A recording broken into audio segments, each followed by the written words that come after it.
Good evening and welcome to our legacy series. I'm excited, super.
The dilemma facing millions of Americans is what will happen to their lives and their legacies if they don't have a will and other estate planning documents. CNBC senior personal finance correspondent Sharon Epperson tells us how the family of a famous movie actor is now trying to figure that out. Black Panther movie star Chadwick Boseman lost his long battle with cancer 2 months ago. Now his wife must contend with courts to determine what happens to at least part of his estate. You worked your whole life to accumulate your property. You want to make sure that it goes to the people you care about. That may not happen without a will. Boseman died without one, leaving nearly $939,000 in his estate in what's known as probate, a legal process that distributes assets after death. A new survey shows the majority of Americans, 62%, don't have a will. And 27% of those who do said they got it because they were afraid of death or serious illness related to COVID-19. If you're critically ill, as this attorney points out, a will is not the only key document you'll need. No matter how much or how little you're worth, you all need a healthcare power of attorney, healthcare proxy, living will, durable power of attorney, and other financial directives to make sure that your wishes are carried out if you become incapacitated but don't necessarily pass away right away.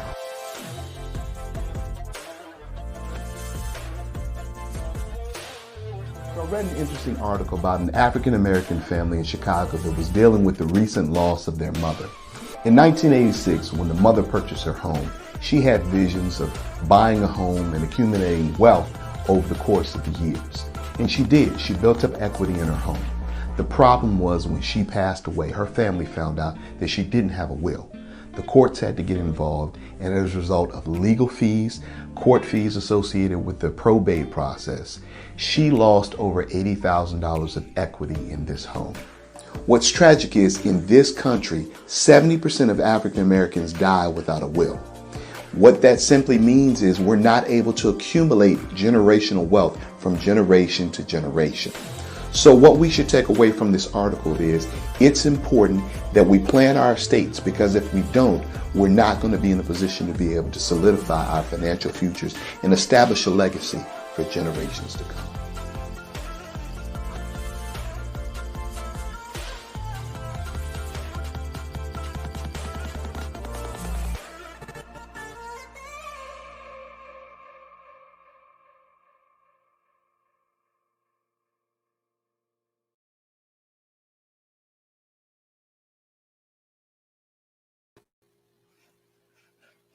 Welcome back. Welcome back. I'm not sure what happened the first time, but I was right in the middle of saying how excited I was, and we got kicked off. So thank you all for logging back in. And for anybody who's caught in limbo, go ahead and take time now before we get into the meat and potatoes of this broadcast, and go ahead and share. Hit the share button, share. Invite your cousin, Ray, Pookie, all of them. Tell them all to come around because they need to hear what we're getting ready to talk about. I am excited because we want to make sure that we are pursuing not just life with God in the church, but we want to make sure that we have a life that lives in the abundance that God has for us. Jesus told us that he didn't not only come that we might have life, but that we might have it more abundantly. And it's important for us to deal with things that we know will impact not just our church life, but our real life and life in and outside of the church. And I cannot be more excited. As you all know, my pastor, my father, our pastor, is a stickler for making sure that we are fiscally responsible and good stewards, not just of our money, but also of our assets. And Proverbs teaches us that a good man leaves an inheritance to his children and his children's children. So this is something that we are actively pursuing. It's not per se a Bible study, but it is something that we are putting out there to make sure that we all have the information necessary to live the life that we believe God has for us, a life that's prosperous and filled with good health. And tonight, I could not be more excited. We're going to be talking about some legal stuff, and I am not nearly qualified to talk about legal stuff, but I have one of the most exciting young people I've ever met. She's extremely intelligent. She's fun to talk to, and she knows how to break things down on a level that we all will understand. And so at this point, I have the privilege of bringing to the front, and I am going to mess up her first name, so I'm just going to call her Attorney Anelli. And I'm so excited. If you would come on, there we go. There you are. Look, hi, how are you? I am great. Thank you so much for being a part of our broadcast. It's an absolute pleasure. Thank you so much for having me. Absolutely. And listen, I have to give a shout out, as they say, to the person who made all this possible, because I would not have even met you had it not been for our near and dear Nettie Edie. And so I have to shout out Sister Nettie Edie, who is a gem, and she works with SC Legal, and she put us together. I gave her my idea. She says, I know just the person. And that's all I had to do. I got an email after a while with your picture and everything else. So it's all history, as they say, from there. So she's definitely a godsend and such a gem to work with. Absolutely. Will you tell us a little bit about your background? Absolutely. So my name is Bronte Anelli. I am an attorney in the Conway office here for South Carolina Legal Services. So I actually practice in Horry County, Marion County, Williamsburg County, and Georgetown County. I work in a variety of different areas of law. Not only do I work with advanced directives, which we will be talking about today extensively, and I'm really excited for it, but I do family, I do education, I do evictions, housing issues, great variety of different things. I've been here in South Carolina for about 3 years, so I now consider this my home, and it's just been such an honor to really move down here and meet everybody here. It's just something that I love doing, and I'm really fortunate that I can serve the members of Horry County and the other communities that I serve. Oh, that's incredible. That's of course. So just before we even get into the meat and potatoes, what made you want to get into the law profession? I originally wanted to be the president of the United States. Okay. And then, but that was when I was a little girl. Okay. And I realized that was not for me quite early on, and it's still not for me. I will never run, so you will never see my name. I got you. But as I grew up, I realized that there were a lot of injustices, not only for people of color, but also in low income areas. I myself am Hispanic, and I grew up in a fairly poor community.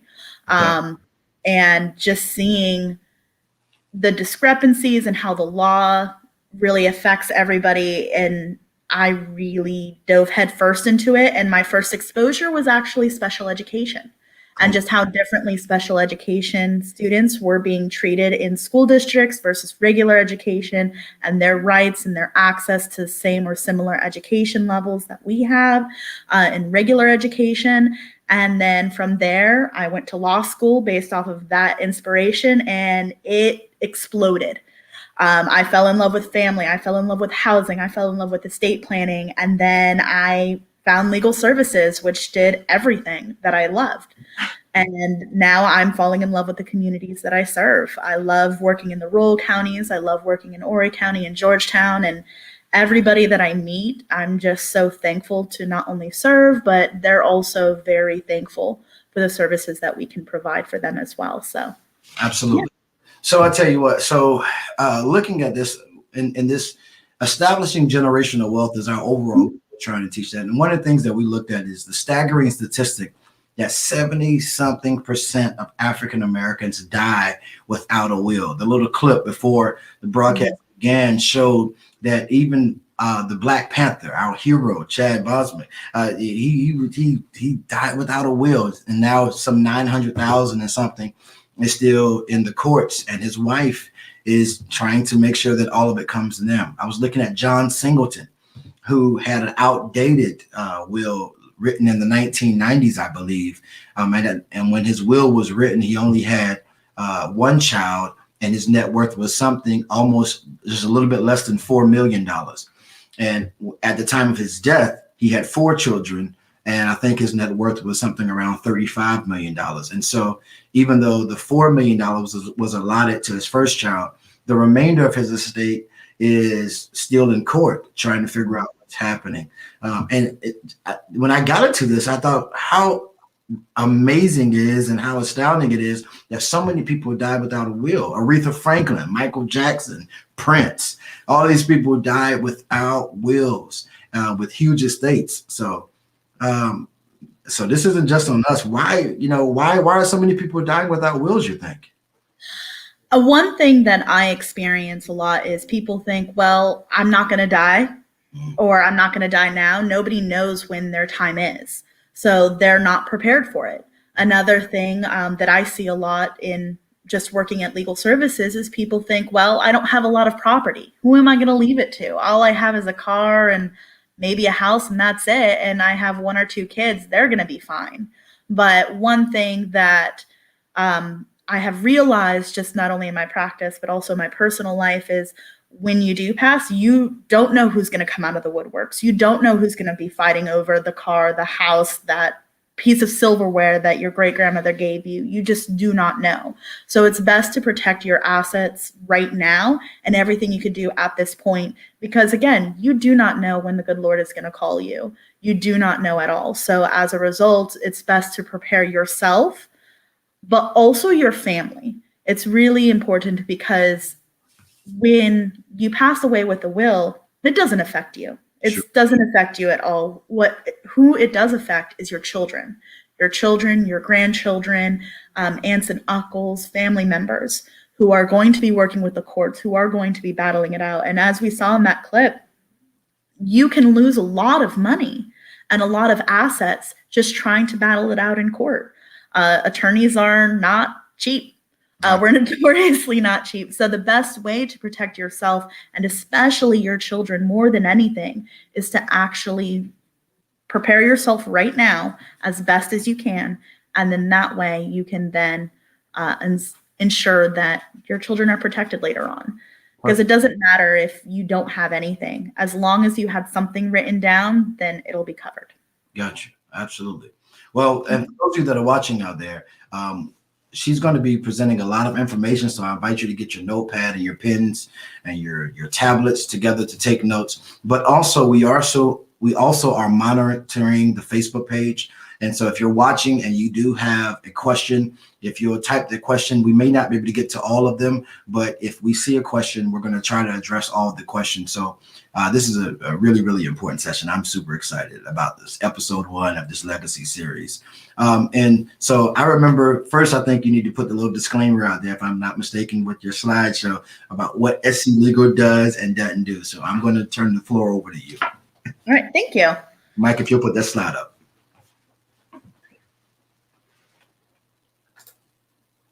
All right. Well, thank you, Mike. So as Mr. Lee stated before, I am from South Carolina Legal Services. Our executive director is currently Andrea Loney, and I hope she continues doing so. I am going to give you just 1 or 2 slides about what we do. I mentioned it a little bit before, but I really do want to make sure that everybody is educated exactly what we do, because today we're going to be doing a deep dive into advanced directives, but I really want to make sure that everybody understands that we do offer more than just advanced directives and a lot of different services there as well. So the different types of cases that South Carolina Legal Services handles are consumer and finance issues, employment, housing, family law, education, probate and heirs, which is what we're talking about today, public benefits, and elder law. Some things that we do not handle are criminal cases and fee-generating cases. Criminal cases, you do have access to a public attorney. They're public defenders. So we do not cover those cases at all. And fee-generating cases are things like torts, personal injuries, something in which you're looking to get and receive some type of financial benefit from it. Typically, attorneys work with compensation, so that's why they go through that way. So let's talk a little bit about the advanced directives that we have here today and really start our deep dive. So the first question I'm going to ask, which is on the next slide that we have here exactly, are what are advanced directives? And they are written documents that grant someone else the authority over your own affairs. And these are directives that exist both while you are living, which are the powers of attorneys and the living will that we will talk about, and then also once you have passed, which is your will itself. So as I stated before, there are 4 types of advanced directives: your last will, your living will, your healthcare power of attorney, and your power of attorney. Your do not resuscitates that a lot of people are looking for when it does come to your healthcare can both be placed inside your living will as well as your healthcare power of attorney, depending on what you would like it to say. All right, so the purpose of advanced directives, and we talked about this a little bit before and you saw in the videos, is really to be able to control how you want your property to be distributed, not only your real property, which is your house and your land, but also your personal property, which is everything else that you own. And you really should be choosing somebody that you trust to handle all of these affairs, because it really is an important job to make sure that they are doing what they are supposed to be doing based off of not only what you wrote down, but also based upon the wishes that you've told them throughout your lifetime. You really, and that also goes with the expresses of your wishes regarding the withdrawal for life support. And we'll talk a little bit more about that when it comes to healthcare power of attorneys, because really, as long as you can communicate, you are always the one making decisions when it comes to your healthcare decisions. So when you choose someone you trust to handle your financial affairs, are you talking about maybe having an attorney or a family member? It always, well, I can't say always, but it should be somebody you trust. Typically, it will be a family member. Okay. In my family, I know that, a little information about me, I know I am the power of attorney for one parent if something were to happen. And that's because they trust me to handle their affairs and that I'm not going to abuse the power. So it doesn't matter who you have. What it matters is that you actually trust them, because to be both a personal representative with your will, but then also a power of attorney with great power comes great responsibility, to kind of go along with the superhero statements of tonight. But with that, you really want to make sure that your agent is doing what you want and not abusing that power, because it is incredibly easy to abuse that power. And then you will have to go to court and fight out to make sure that somebody is no longer abusing the power. So that is why it's important to find somebody that you trust. On the next slide, there are actually some things you should consider for your advance directives before you even sit down with an attorney. Things you should really consider are, who do you trust? Or do you trust that person because they can keep your secrets? Do you trust that person because they're financially savvy? Do you trust that person because you've known them for their entire life, but maybe they're not the best person to make decisions over you? So really, you should be thinking about who you trust. Your agent should be somebody who has the time and that ability to help. Maybe choosing your sister who lives in California and is the CEO of a company might not be the best choice because they're busy and they're farther away. So it's harder for them to make emergency decisions for you at this time. You also should be open about your plans. Don't have a secret will with a scavenger hunt or hide your power of attorney somewhere. Make sure your family knows exactly what you're looking for. Make sure your family knows who is the person who is supposed to make the decisions and what you want them to be. Make sure you have a safe place for all of your documents, not only a fireproof box, but maybe also a watertight box. We do live in a place where it floods quite often and where there are a lot of natural disasters. So not only a fireproof, but also a watertight box I would recommend. Safety deposit boxes work as well. But if you have one with the bank, just make sure your family members know exactly where it is. And you should also assess the value of all of your belongings before you begin. And the reason for that is so you actually know what your net worth is. One thing that I will dive more into when we talk about wills is who actually owns your home. Is it a home that's been passed down from generations, or is it a home you bought? Because those are two different types of assets that you will have, and one might require more attention to really figure out who the owner of the home is versus a home you bought on your own and have equity in on your own.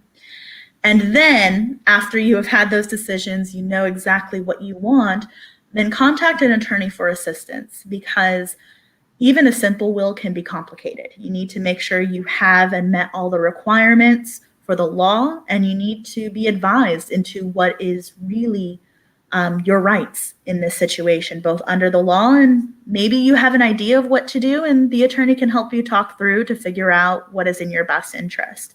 So it's definitely important to contact them. So we already have a question, which is really good. I want to go back. Okay.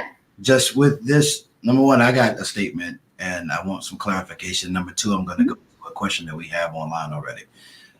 When the first question I have is, a lot of people are really, especially in the African American community, we tend to be a lot more private. We tend to be very private. And just as a rule of thumb, we don't want people in our business. So when this level of trust that you're asking and you're saying that we should have, what's the upside to the level of trust, and what kind of trust should we have in that individual? And you said keep all documents in a safe place. What type of documents are you talking about? So both are great questions. So to answer the first question, the level of trust you should have is, I'm trying to think of the best way to explain it, but I call them my ride or die, the person that they will do everything for me. I will do everything for them. And I could trust them with my life, that I know if I told them, hey, go get $100 from my bank account, here's my credit card, they're not going to then take $1,000. Gotcha. The person that I trust to, if I tell them, hey, I want this, that they're then going to follow through with my desires. So that's what I mean by the level of trust. And then sharing in the community or with your family, I do not mean your extended family. If you have, I would recommend your spouse and your children, just so that they, as your immediate family, know what's occurring.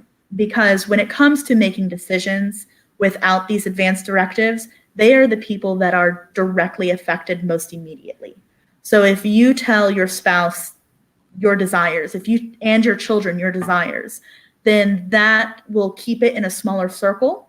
And then that will assist with the people who are affected immediately. And I apologize. What was your second question? Type of documents. You were talking about documents in a fireproof or waterproof safe. Yes. So for today's purposes, it would be the documents such as your will, your power of attorney, your living will, your healthcare power of attorney. But I know other documents can be your social security cards, your passports, your birth certificates, things of importance that you may need the originals or a good copy for. I know that in my box, I keep my birth certificate, my social security card, passport, my advance directives, as well as my parents, a copy of my parents as well. So anything that you may need court-wise or personal-wise are the general documents that I'm talking about on this slide to keep in that box. How often should we assess the value of our belongings? I just used the example of the John Singleton, who assessed it in the 1990s and created a will for that assessment. But by the time he passed, he had more than 10 times that in assets. So is there a guideline or recommendation in which we should assess our value? Yes. So it's not a specific timeline, so I can't say every 5 years, every 10 years. I personally would recommend just reviewing every 10 years, what you may have, but we also recommend when you experience important life events. So when you know that at the time you did your will, you were single. Now you got married, maybe you should do another will. And then for those later on in life, maybe you decide, oh, well, right now I live in South Carolina. Here's the value of my estates and everything. This is what I would like. But then you decide to move to Florida. Gotcha. So typically I say every 5 to 10 years just to see if your assets have changed. But then also when you experience major life events. Because in that situation where he had, I think he said it was $3 million and then it quadrupled. Right. He also limited it to his children. So if you have children, you should update your will. If you have grandchildren and you want to include specifically your grandchildren, you should update your will. So any major life event, depending on what you want, you should be looking to update your will. Okay, and a question from online. Selena McKinnon says, is it a good idea to list kids under 18 in the will? Yes, but do not just say all my children or all my grandchildren. List specifically the children that you would like to take under the will. So for example, say my daughter, Jane Smith, my son, Joe Smith, and then children in South Carolina. And again, I can only speak to South Carolina. So if you are sharing this with somebody in a different state, it will be different in that state, and you should speak to that attorney, an attorney licensed in that state. But people who are under the age of 21 cannot inherit without a trustee. So what will happen is any property that you place in a will for children under the age of 18, and in fact under the age of 21, will actually be placed in a trust that once they turn of age, they can then inherit. Oh, wow. So in South Carolina, someone under 21 can't inherit it without it going through a trust first. That is correct. And typically the person, your personal representative is the trustee for that trust, meaning the person in charge of maintaining that property, making sure that everything is in order, and they typically are in charge of it, or somebody else you may decide. Great. I know it's only like the second slide and we had 50,000 questions, but hey. All right. So the next slide, your will and testament. So this is one of the advance directives and is in fact the only advance directive that will be in effect after you have passed. So having a will allows you to dictate exactly on who you want to inherit your estate and exactly what type of estate you want them to inherit.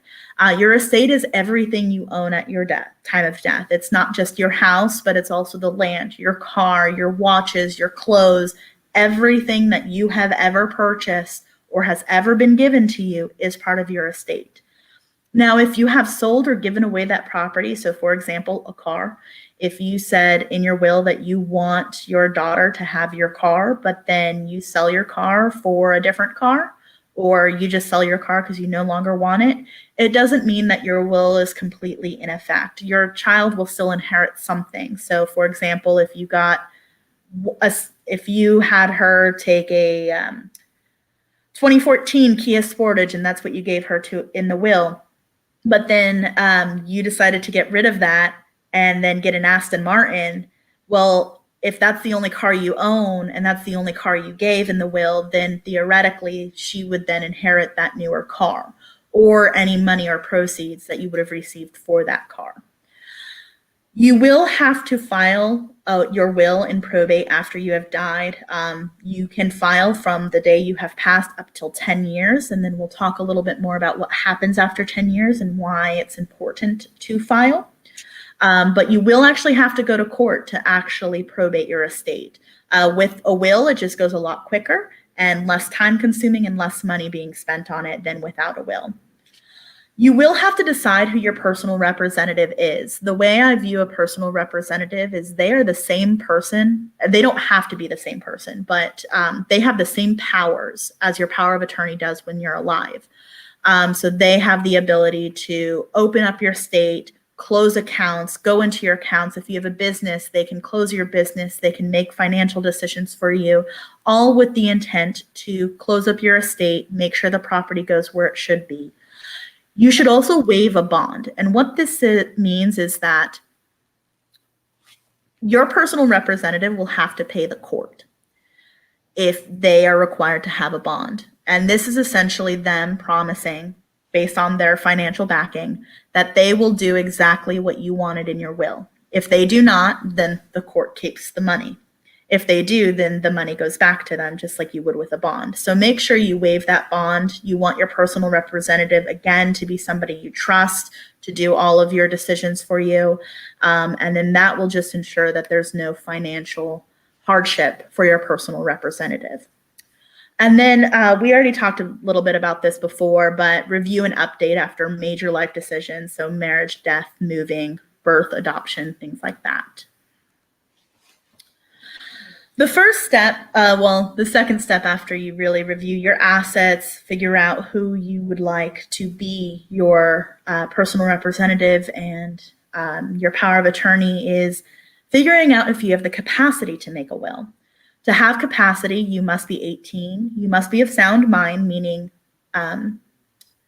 you're not lethargic, you don't have Alzheimer's, dementia, that you must be of sound mind. You have to recognize exactly what you own, and you have to be able to know what you want to do with your own property. Now, I did mention that Alzheimer's and dementia, you cannot make a will. That is false. It just depends on when you have made it, if it was the beginning or the end of it. But with that itself, I would recommend making a will now before you actually show any type of signs of mental decapacitation. Okay. All right, so some considerations in making a will. Who should be in charge of handling the paperwork? That is your personal representative. Again, your ride and die. Somebody that you trust will do exactly what you want to and not hide away items and make sure it goes exactly where you want to. If you are married, but you don't like your spouse and you say, I don't want them to have anything, you actually can't do that under South Carolina. They actually have to inherit some property, or they can elect to have an elective share, which means that if you only give them $1 in the will, well, actually under law, they are able to inherit a certain percentage of the estate, and they can't inherit less of that.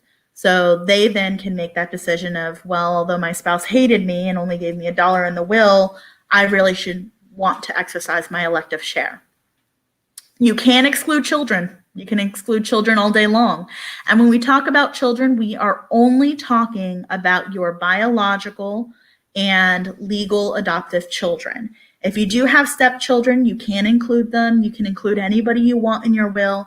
But when it comes to excluding people, that are typically thought of to be in your will, you can exclude your children all day long. Now, if you All day long. Sorry, go ahead. I said the all day long got me. It took me out. All right. So, but let me ask you a question, because right before this, you and I had a conversation. Talk a little bit about the difference between, and I'm not sure if I'm jumping ahead. I hope not. But I think we were talking about why it's important for you not to list stepchildren as children in your obituary. Now, I do quite a few funerals, and when it's commonplace now for stepchildren not to be listed as stepchildren, because they see it as almost a derogatory term. But from a legal standpoint, you were saying it's important. Can you say more about that? Absolutely. So when it comes to the purpose of inheritance, the court only cares about, actually, when it comes to the purpose of anything involving children, doesn't just matter with inheritance. The court only looks to adoptive children, legally adopted children, and biological children. They are the only ones under the law that can inherit. Now, when it comes to dying without a will, one thing that people look for is an obituary. An obituary is a great tool for us attorneys to figure out exactly who is inheriting what and how much and the percentage of it. But stepchildren are not biological children. So as a result, it's important to A, have a will. That's the first and foremost thing, you should have a will. But B, by removing them, you are making sure that down the road, if you do end up passing without a will, that the court can then use that obituary to figure out who your heirs are and then be able to divide your estate under the law. And under the law, your stepchildren do not inherit anything. And trying to use that and then decide on, well, is this person a stepchildren? Well, this child is saying they're not, and this child is claiming that they are, can really just cause a headache down the road, especially for court. So it's important. What I'm hearing you say is, if we have a family or blended family who has been the father or mother of a child since they were young and reared them as their own, it's still necessary, if they're not going to go through the legal process of adopting that child, they have to make sure that they have a will, or it's very possible for that child to not be able to receive any portion of the inheritance. That is correct. Wow. That is absolutely correct. So if you, I know in my family, we have blended families. So it is very important for your child that you consider your child, but is in fact your stepchild, to inherit your property. And the only way that can happen is through a will. So to protect them, it is best to protect yourself with a will. Wow, that's good. Thank you. You're welcome. So when you look at what type of things you should look at your will, not only should you be assessing your assets, but you should be asking yourself these questions of, what do you own? What land? A home? What other property may you own? Is it a coffee table, a couch, dining room set? Do you have any minors receiving the property, and who and when? How old are they? Is anybody who is disabled receiving the property? Best thing to do to really protect yourself, to make sure that all of your assets and all of your property is accounted for, because I can't tell you what's in my junk drawer, but that's still my property, is to make a clause called a rest and residue clause. And essentially what this does is your catch-all clause. So when you are labeling, or when you are dividing out your property, saying, I would like my son to have the house, I would like my daughter to have the car, I would like my grandchildren to share the land that they're on, but you forget about the necklace or about a wristwatch. This rest and residue remainder gift is a catch-all. It really goes to make sure that all of your property is going to your family and to somebody specific, to either then be divided or to be handled the way you want to. So the big question of the evening is on the next slide. It is, what if I die without a will? Well, the state actually gets to determine what happens with your will, or what happens with your property. Your spouse will get 50%, and then your children's how many you have will split up the other 50%. So for example, you have a spouse and 2 children. You die without a will. Your spouse gets 50% of your estate, and then your children combined get that 50%, but then they split that 50%. So one child gets 25 and the other child gets 25%. And then it can get really confusing. So if you had 2 children, but one of them dies, but they have 2 children, then the grandchildren here inherit a percentage of that. So with the bigger your family, as you can see, it can become really complicated, especially with a home. And especially with a home. And I'm going to get a little bit more into that because we already talked about you not being married, the adoptive children, and the biological children. And then if you die without a will, your heirs do have to agree with it.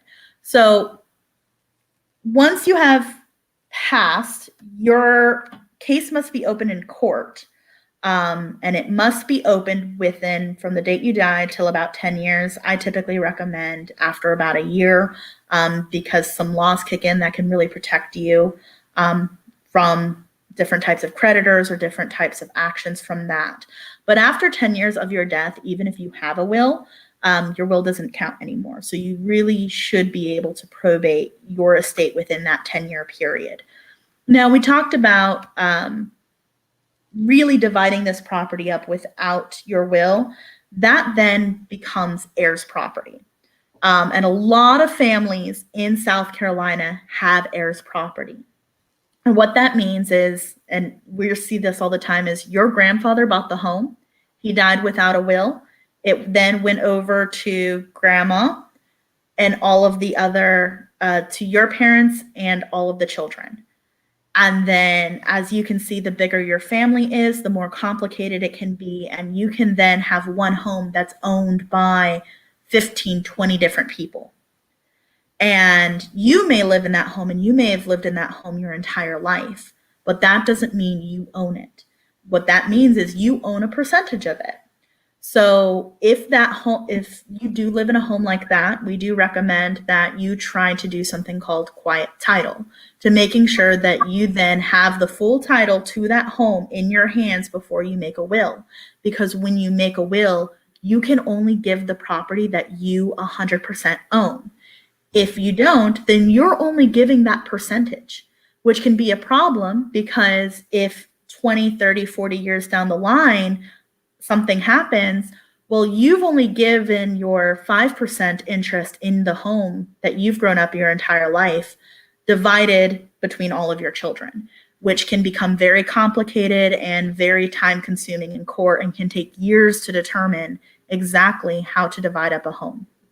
So you should get your home. We have a question online already, and the question comes from Miss Ann Smith, and she says, do you need a durable power of attorney when you have a last will and testament already? Yes, because a durable power of attorney handles your affairs while you are living. Your last will and testament only handles your affairs after you have passed. And they're 2 different documents. So your personal representative with your last will and testament only becomes effective and only has the power after you have passed and is probated through court. The power of attorney is while you are alive, while you're still breathing, but you're not able to make the decisions on your own, or you just want them to assist you in working out in that manner, or working out in something that you need and helping you with that. And that, in fact, is a fantastic transition into my next slide. Well, there you go.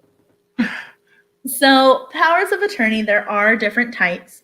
I've mentioned 2 today, called the healthcare and your regular power of attorney. You can do it based off of duration. Durable means it's forever. It survives your incapacity. So even though you made it while you knew what you were doing, but then you don't know what you're doing anymore, that power of attorney can still do what they're doing and still has that power. Limited power of attorney means that you've only did it for a time period. A lot of people do limited power of attorneys when they send out children to visit their grandparents for the summer. And they might say, whatever, or I give power of attorney of my child to my mother from June 1st to August 1st, 2020. that is a limited power of attorney. It's only set for a period of time for a specific purpose.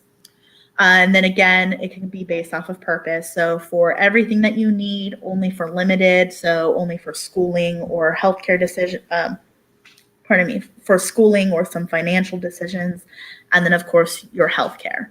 And the way that I think between a normal power of attorney that everybody is used to and a durable power of attorney is it's separated by the doors of the hospital. So a regular power of attorney helps with everything outside of the hospital. It helps with figuring out how to pay for the doctors, a car you should buy, homes, houses, businesses, stocks, finances. But then a healthcare power of attorney works inside the hospital. So I kind of think of the healthcare facility as the barrier between what types of power of attorney have the authority in which locations. Okay, we got some really good questions, and I know time always escapes us, but I definitely want to get to the people who are asking the questions. Absolutely. And so there's a question that says, if the property is passed to the children and there's still a mortgage on the property, do the children inherit the mortgage as well? That is a great question. So when you have a will, the people who get paid first are your creditors and debtors. So they are the people who first get paid. After they get paid, then whatever is left over then goes to the children, or however you have it divided up. So that is so depending on the mortgage itself on your home, if your estate can pay off that mortgage and you then want that mortgage to go to somebody else, or go to the person inherited, then that person inheriting will then get the home free and clear of the mortgage. Or if the person inheriting wants that mortgage to continue paying, that will be their option. But there are a lot of different choices that you can do that with. But one thing to be aware of is your creditors are actually the first people to get paid once you have passed. That's in any scenario? Pardon? That's in any scenario? You're saying the creditors are first going to be the ones to get paid irregardless of the situation? So a lot of the wills that I do... there's just so many it depends in this situation. And that's every single attorney's favorite answer, because it just truly depends on the situation. So in most scenarios, I know with the wills that I do, the first debts to be paid are the debts associated with your final death. So hospital bills, cost of funerals, things like that. The second thing are any outstanding serious credits that occur. And that all comes from your estate and from all the property that you may have, including real and personal. But there is a law in South Carolina that states that after a year from the date of death, it makes it harder for creditors to come after your estate and to be paid. So that's why I'm saying it depends, because it depends on when you open up your estate. We typically recommend that you wait about a year after, because there are some laws that kick in that can be beneficial to you. But again, it might be more beneficial to have it earlier on, which is why it is always important to talk to an attorney regarding specific situations. All right. Another question comes. It says, can heirs of land ever lose their share of land?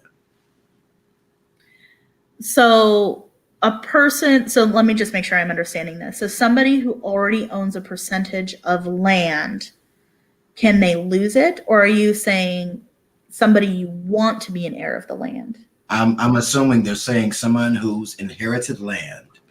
Who's already inherited the land. Right, but may not be actively involved in it. They have a share of a large plot of land, but they're not following up on it. Is there ever a scenario in which they can lose their share of that land? So it depends. Okay. It's not automatically. So you do not automatically lose your percentage of a share of land that you inherited if you don't keep up with the property. But what you want to do with the property and what you may be required to do with the property, such as forcing a sale because nobody can agree if one person should own it, how much they should own it for, what percentage it costs, things like that, might occur through court. So there might be a situation where a judge requires that ownership to be given up, but typically it's for compensation.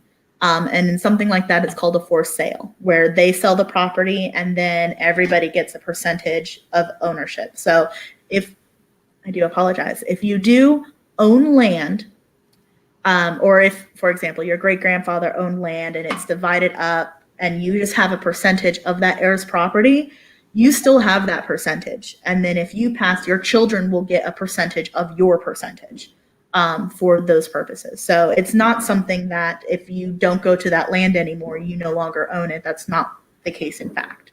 Okay. Okay. All right. Those are all the questions so far. Okay. I know we're running short on time, but this is great. All right. So I'm going to try and speed it up a little bit.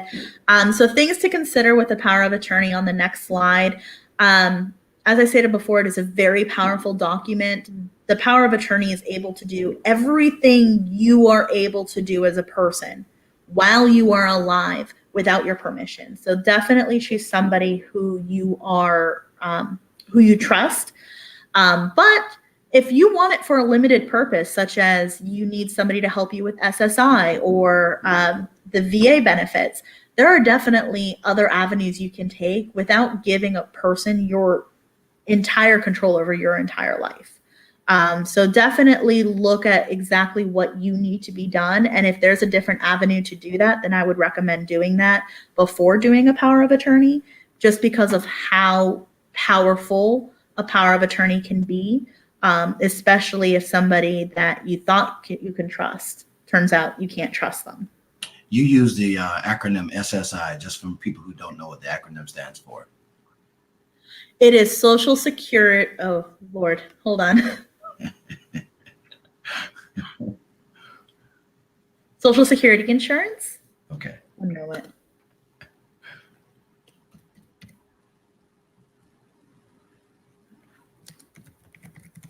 I love it. Supplemental security income. Oh, my Lord. That's all right. So sorry. That's all right. I do apologize. Supplemental security income. I am not a Social Security attorney. I do not do any of that. So I just always call it SSI, and I know what to do with it, but just not the acronym, and I do apologize for that. And I don't blame you. Now I need to go just a little further. So tell me, what is supplemental security? So supplemental security is typically given to people who cannot receive either regular Social Security income or disability. Okay. So a lot of it happens with people who are not disabled but are not able to work. So as a result, they need that limited income. It is not a lot. It's less than $1,000 per month. And typically it is only given as a last case resort for those people who cannot qualify for disability or receive their Social Security because they haven't worked long enough in the system. But again, I do not practice Social Security, so that is actually the limitation of my knowledge that I have on that, and I do recommend you contact a Social Security attorney for more information regarding it. Absolutely. So people are already saying we may need another session of this because they have so many questions of it. But I know there's things that we need to get into, and this is why it's so important. We wanted to bring this to our community because we don't have these open dialogues about what these terms mean, and so oftentimes the frustration of not having that understanding makes them push it to the side. Well, as you can see, the staggering rate of 70-something% of African Americans not having a will and their assets being in limbo, that impacts your ability to create generational wealth in large sum. Mm-hmm. I can tell you 3 or 4 friends I know that have received inheritance from people they didn't really know. Okay, but because that person had a will, it was passed down to a relative that they didn't know, who passed, and it was passed to another relative they didn't know, and finally got to one they did know who left it to them. And this is generations of people deciding where their money was going to go, and generational wealth occurs. In our community, we typically don't do that. So there's a lot of money out there that's just left in limbo. And so I think this is really, really important. A few more things that I know you want to get to. There's some things that are very, very important. And if you have a question, now is the time to ask it before we close the session. She's going to continue going, but we are going to be closing the session really soon. So ask the question very, very fast. All right. Okay. So I'm actually going to skip a couple of slides. I did have a lot. I do apologize. I talk a lot more than I can go through the slides here. But the next one are the capacity to execute a power of attorney is the same capacity. Pardon me, is the same type of capacity that you very similarly need to execute a will. So just knowing what you're doing at that time, what you are doing at the time, what you are looking to do, who you are trying to trust. Now, capacity with this can be fluid. So with Alzheimer's, as I mentioned before, if you are lucid and you know what's occurring, you can execute a power of attorney in that time. But if you don't know what's happening, you cannot. Some things that a lot of people come and ask for are for guardianships and conservatorships, which is on the next slide. Just to mention this briefly, it is to take over or to force yourself to become power of attorney essentially on another person who does not have capacity. So if the person does have capacity, they may want to execute a power of attorney first, just because it can be very expensive and time consuming and actually very difficult to get a guardianship and conservatorship, which that itself can be a whole other episode, let me tell you, because it can be very complicated in itself. So the next document is a healthcare power of attorney. This is naming one person to make your medical decisions for you when you are unable to. And let me be very clear with this. If you can communicate in some sort of way, be it blinking your eyes, nodding your head, tapping your hand, then your agent should be discussing the medical decisions with you, and you then still have that ability to make your medical decisions. This is in situations where you are not able to communicate at all. And in fact, your healthcare power of attorney should be able to first make all the decisions that you told them about. And if you didn't, then you can give them certain powers, be it that they have the ability to make all the decisions themselves, or you can tell them, you know what, I trust this person to make some decisions, but not all of them. So you can actually tell your provider when you can't make the decision what you wanted when you were able to make the decision. This is a statutory form, so it's the same form that everybody can use. All right, so we have two really good questions. Great. One is, when does a medical power of attorney and durable power of attorney become effective?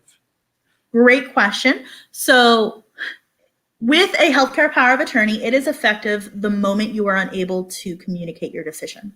So with a healthcare power of attorney, it's very straightforward. If you cannot communicate, the doctors, you can't say yes, no, tap your fingers, nod your head, blink your eyes as a form of communication, the doctor's going to ask your healthcare power of attorney. So we typically say, like, if you're in a coma or you're completely incapacitated and are unable to speak or know exactly what type of decision you're making, then that's when that automatically kicks in. Now, for the power of attorney, your durable power of attorney that we've talked previously on, there's two ways that it can become effective. One is through filing and recording at the Register of Deeds in your county, and the other one is upon the incapacitation. For incapacitation, typically what has to happen is two physicians have to write a letter stating that you are incapacitated. Once they've written that letter, you then have to file with the Register of Deeds. So typically, once you just register at the file of deeds, that power of attorney is able to that agent that you've elected in your power of attorney, is able to work for you and help you make those decisions or even make them on your behalf for you. So it just depends on when you need it done, how early you need it done, but registering it definitely is a process. You can void them, and that is simply by unregistering them, and that is a process itself. You would have to pay fees and then create a new document that you would re-register. So you have a question that leads into the next question, which is, who determines when the individual is incapacitated? That is typically done by your normal physician and another physician. So whoever is normally with you, and then another one of their friends just coming over, reviewing the documents, and saying, yeah, I agree with your assessment. Okay. All right.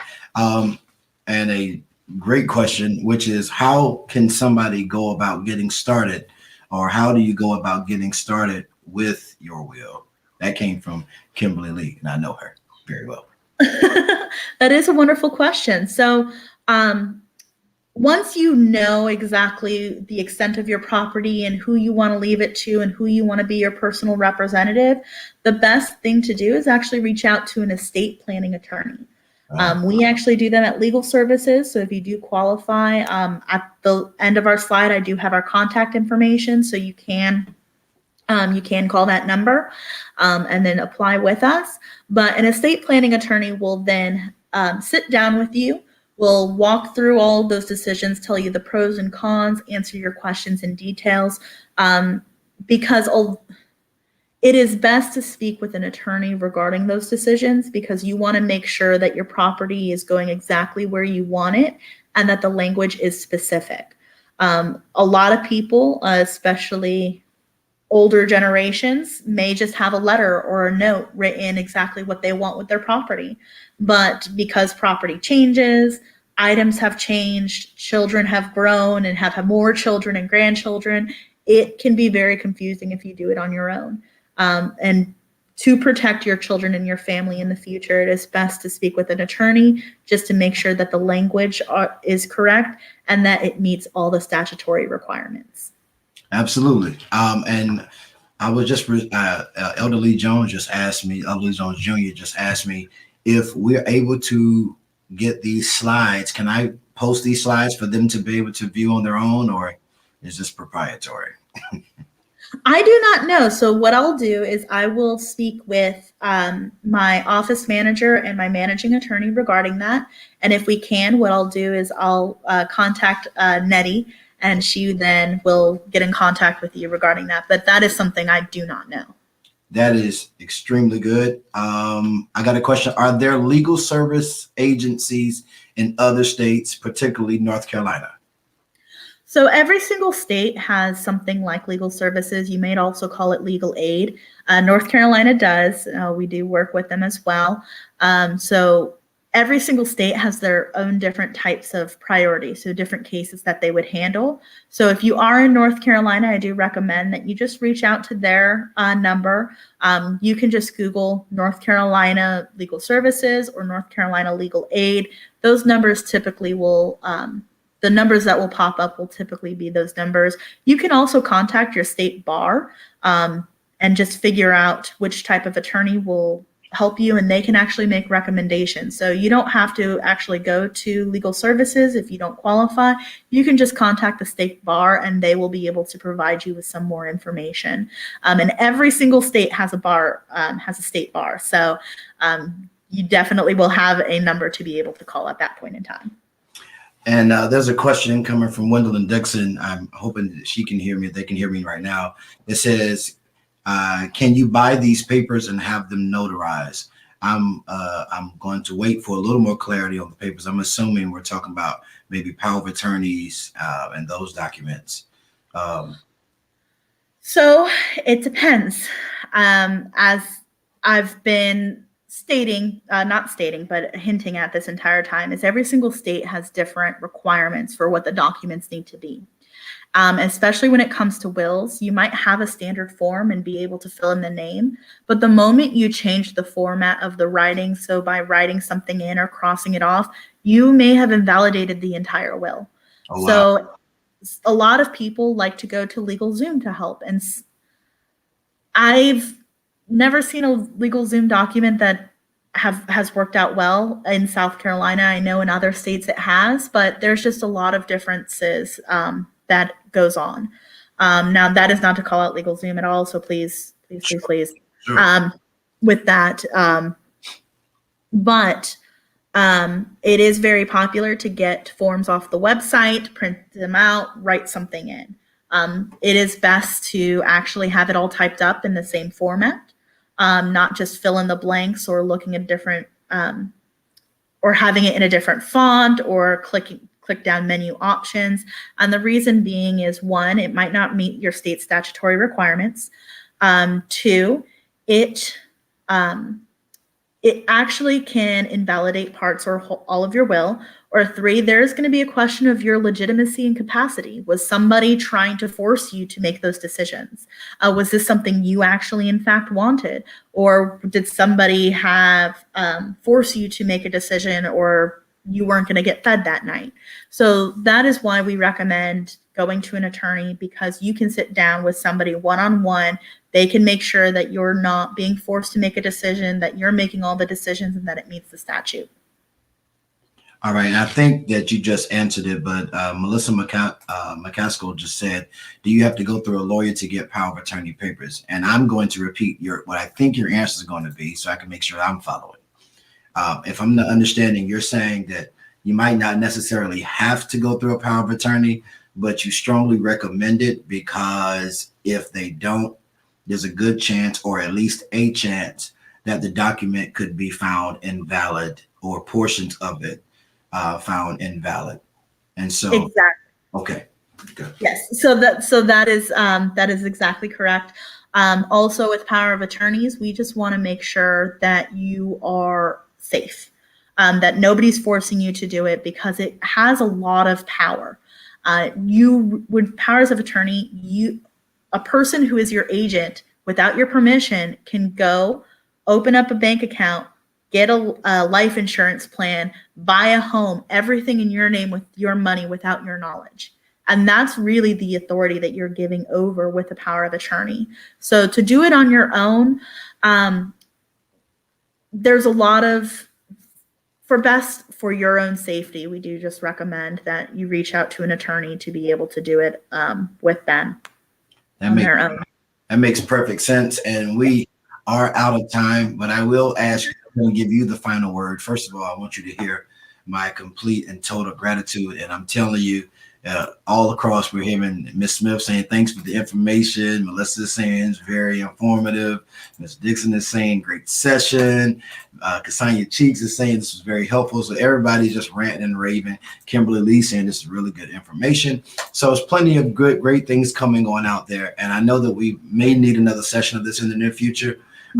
Whole series is about getting this information. I'm hoping even those of you that are watching, that we may not have answered all your questions, but if you have questions, you need to talk to somebody and get the answers to those questions, so that you make sure that you start the process of creating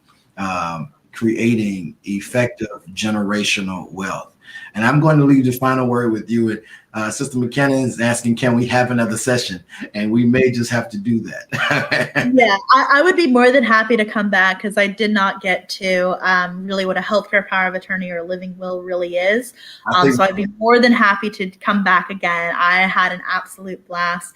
But as you can see on our screen, that is our number on our website to apply for assistance. So if you are interested in creating a power of attorney, living will, healthcare power of attorney, and will, those are services that we do handle as well. So you're more than welcome to either call us or email, call us, or go on our website and apply online. And we can see if this is a service that we could possibly assist you with. I am just so thankful and so happy that I could join you this evening. I had a wonderful time, and I would be more than happy to go into a deeper dive with the other documents that we didn't get a chance to today. But really, for generational wealth, the best way to protect yourself and your children, to make sure that you can establish that wealth for your family, is making sure you have a will that is valid in the state to really protect yourself and your interests. This is extremely important, and I'm pretty certain that we're going to have another session, even if what we do is attach you at the beginning so you can cover those documents to another session. But between now and then, all of you that are watching, if you have additional questions, please, you can email us at media@masontemple.com. Those questions, so that I can set it up for the next segment. Or you can just choose to reach out to us on Facebook here and message us in the inbox, and we will make sure that we get answers to those questions. This is going to be a series we're doing, and so look forward to the next session. We're right now trying to figure out if our next session what the exact topic. I'm waiting to hear back from the panelists, but we are going to be covering during this session. We're going to be covering retirement funds. We're going to be covering investments. We're going to be covering life insurance. So we're going to cover the gamut of things, from even credit repair to so that you make sure that you're leaving things down, how to build generational worth. And after something I heard on yesterday, we may have to have a session where I bring in somebody who can specialize on VA benefits, because I'm hearing a lot of information being passed down to children with VA benefits that we don't really know to take advantage of. So this is our series. This is all about building a legacy. And I am grateful. Thank you, Attorney Anelli. I think this is a great start to the series, and you were definitely the right person. Thank you, Miss Nettie, again, for bringing her onto the broadcast. It was an absolute pleasure again, and I just cannot wait to work more closely with you from here on out. Well, thank you so much, and I'll talk to you soon. All right, take care. You too. All right, well, we're excited about everything, and I want you to make sure that you keep every Sunday night. We're going to have another session every Sunday night until we're done. So please stay tuned. Stay on topic. Tell your cousins and your aunties and everybody to join in. But we are going to be talking about, specifically from the African American community, how we can build generational wealth. Not just things that are good for us, but Proverbs teaches us that a good man leaves an inheritance for not only his children, but his children's children. So, Father, I thank you for this time and opportunity, and I give you glory for giving us the wisdom and the fortitude, God, to be able to hear information. Now give us the intellect and the wisdom to be able to apply what we've heard, because we know faith without works is dead. And we're looking to you for all things. In Jesus' name, amen. I love you. Let's build this legacy.